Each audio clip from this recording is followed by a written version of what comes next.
پڑھنا نہیں آتا، ہزارہا لوگ ہیں جو قرآن مجید کے مطالب سے آگاہ نہیں ہیں، دین کی بنیادی ضروریات سے لوگ نابلد ہیں۔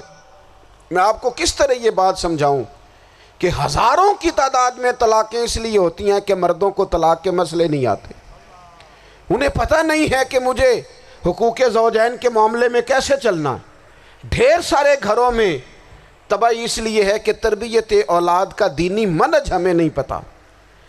اپنا حصہ ملائیں دین کے کام میں۔ ایک آدمی کو اگر تو نمازی کرنے میں کامیاب ہو گیا، تیری زندگی بدل گئی۔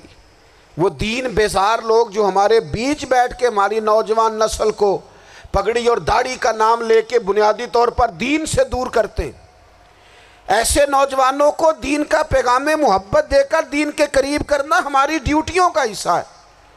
ہمیں ذمہ داری کا احساس کرنا پڑے گا، ہمیں یہ خاص قدم اٹھانا پڑے گا، توجہ دینی پڑے گی۔ مساجد، مدارس، میں آپ سے عرض کروں، اتنی ڈٹ کے مخالفت ہوتی ہے نا مدرسوں کی، اتنی ڈٹ کے۔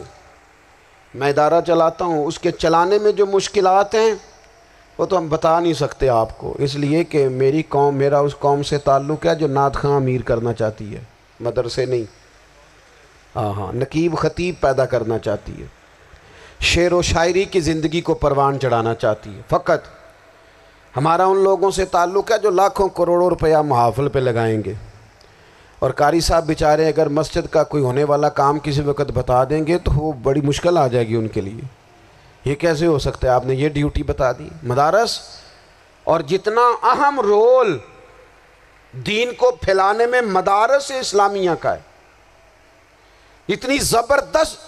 لوگوں کا خیال ہوتا ہے میری طرح کے لوگ شاید کام کرتے ہیں، ڈیوٹی کرتے ہیں۔ یہ 10-15 لوگ آپ کو نظر آتے ہیں جو آپ کو کہیں میڈیا پر یا ادھر ادھر ڈیوٹی کرتے، مخلص لوگ اپنی جگہ پہ، وہ بھی بڑا ہی کام کر رہے ہیں، جو میڈیا پہ آ کے بھی اخلاص سے اور درد دل سے کو دین کی، ان کی بھی کسی بات کی حوصلہ شکنی نہیں۔ لیکن ہزارہا اساتذہ جو مدارس میں بیٹھ کے پڑھاتے ہیں، جنہوں نے وہ سارے لوگ تیار، آپ سمجھ نہیں سکتے کتنا بڑا کام۔ حفظ کا استاد جو ہوتا ہے نا، اس کی ڈیوٹی 24 گھنٹے ہوتی ہے، فجر سے پہلے، اور اس نے بچوں کو اٹھانا ہے۔ تنخواہ تو ہم انہیں دینا نہیں نہ چاہتے جی، تنخواہ نہیں دی انہوں نے، ہم بھی مولوی امیر نہ ہو جانا، مولوی نو تے سوٹ بھی 27ویں والی رات دے ہی ہے تاکہ کدھر سواں کے